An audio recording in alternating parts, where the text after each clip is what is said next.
NRC پر ابھی فیصلہ نہیں، ڈیٹینشن سینٹر میں 802 افراد بند، حکومت کا اعتراف۔ ملک میں شہریت ترمیمی قانون یعنی CAA اور قومی شہری رجسٹر یعنی NRC کو لے کر ہو رہے احتجاج کے درمیان حکومت نے بدھ کو راجیہ سبھا میں بیان دیا۔ یہ بیان وزیر اعظم کے خطاب کو مسترد کرتا ہے۔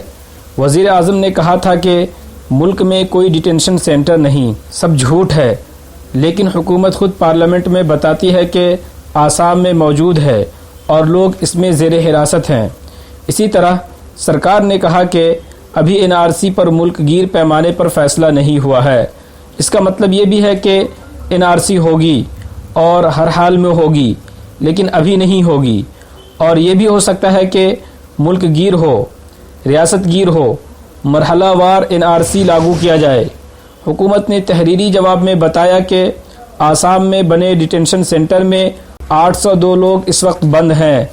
مرکزی وزیر مملکت برائے داخلہ نتیانند رائے نے یہ معلومات دی۔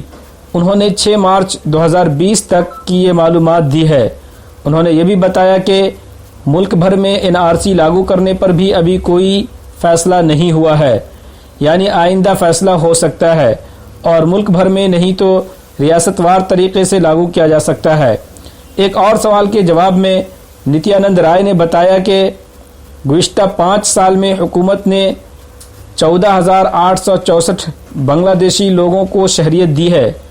راجیہ سبھا میں تحریری جواب میں انہوں نے بتایا ہے کہ 2015 میں ہند بنگلہ دیش کے درمیان ہوئے حد معاہدے کے بعد 14,864 بنگلہ دیشی لوگوں کو شہریت دی گئی ہے۔ بتا دیں کہ آسام میں NRC کے تحت باہر ہوئے لوگوں کا مسئلہ بحث میں رہا ہے۔ آسام میں 2019 میں NRC کا عمل مکمل کر لیا گیا تھا۔ NRC میں 19 لاکھ لوگوں کے نام نہیں آئے تھے۔ آسام میں ڈیٹینشن سینٹرز کو لے کر بھی سوال مسلسل اٹھتے رہے ہیں۔